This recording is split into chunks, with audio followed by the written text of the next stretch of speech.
If you're like me, you're annoyed by how little hip hop there is on Osu. Maybe you've dreamt of being the change you always wanted, but just didn't know how to execute everything in the editor. I've mapped over 100 hip hop songs and ranked one, so hopefully I'll be able to help you. For song choice, you're going to be able to make everything work eventually. Just for now, let's stick to something that's not too slow and also relatively short for easy trial and error. I cannot stress how important it is to choose a good song, especially in this genre, because it's going to dictate how good of a time you'll have mapping and with the feedback process and basically everything. So I'll give you a few guidelines. You probably want to pick something around 160 BPM or higher. You can just Google that, and for some hip hop songs you will have to multiply that by 2 because that's basically the felt BPM. Here are a few examples.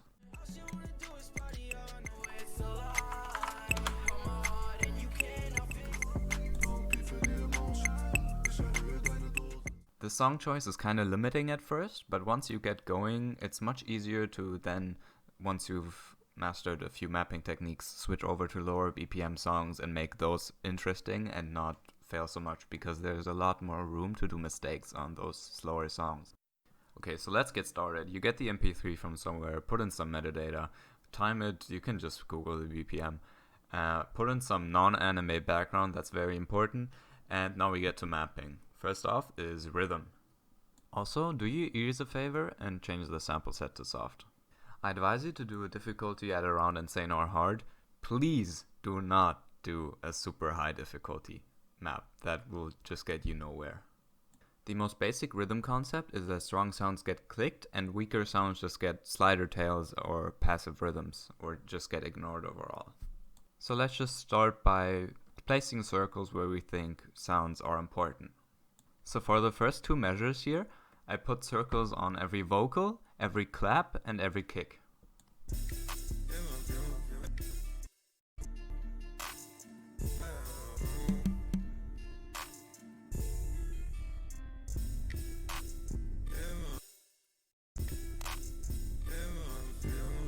This is of course very different from song to song, but usually those important sounds are on the white ticks or on the red ticks. Quick side note here, if your song has a lot of vocals and they're not really snapped to the white or red ticks or even the blue ticks for that matter, then your vocalist or the rapper is probably not very on metronome, and it's probably best to choose another song for now. Anyway, now that you've placed some circles, you're probably going to be left with a lot of pauses and a little bit of spam. So what are we going to do about that? We can fill those pauses with slider bodies and also map some less important instruments like hi-hats or other stuff in breaks. But if the song is not that intense, you can just leave pauses as well and just place the other objects a little bit to the side. You can see here that the hi-hats line up with the 1/6 beat snap divisor. If you have to play around too much with the beat snap divisor, you either have a pretty weird and complex song, or you're doing something wrong regarding timing, and in that case it's probably best to either pick a new song or recheck the timing or ask for help. You can even ask me. Don't worry much about object placements for now, because you can just arrange them in triangular patterns and use distance snap, because right now we are only focusing on rhythm.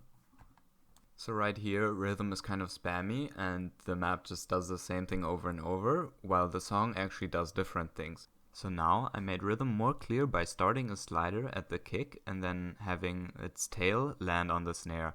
This means the map prioritizes kicks over snares, because the kick is made clickable while the snare is not.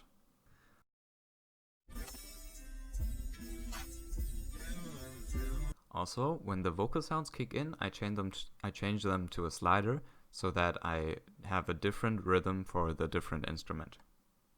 Now I do the same thing for the next measure. So once again, I fill in all the breaks and use a slider in the spammy section to mark one important sound, which in this case is a kind of snare. If you can do this successfully, you're already a really solid mapper, and I recommend you do this for around a minute or so of your song and ask for mods, because there's going to be a lot of mistakes and you don't want to map like 3 minutes and then just have someone repeat the same mistakes you do throughout the map over and over again. Just map around a minute. It doesn't even have to be the full song. You don't have to hit sound, and you can even ask me. for feedback. So it's easily scrapped, and then you just map that minute again, and you can ask for feedback from the same people again, and they'll tell you if it's better or not. This way, you're going to be learning mapping concepts one at a time, and it's a much more laid-back process. PGFat has a really good video on how to get mods, and I'll direct you to that. I'm hoping to do more of these kinds of videos soon to get into more in-depth concepts, but for now I think this is a good starting point as a new mapper. Hopefully I'll get to see your map soon. You can just contact me via forum PM. Bye bye.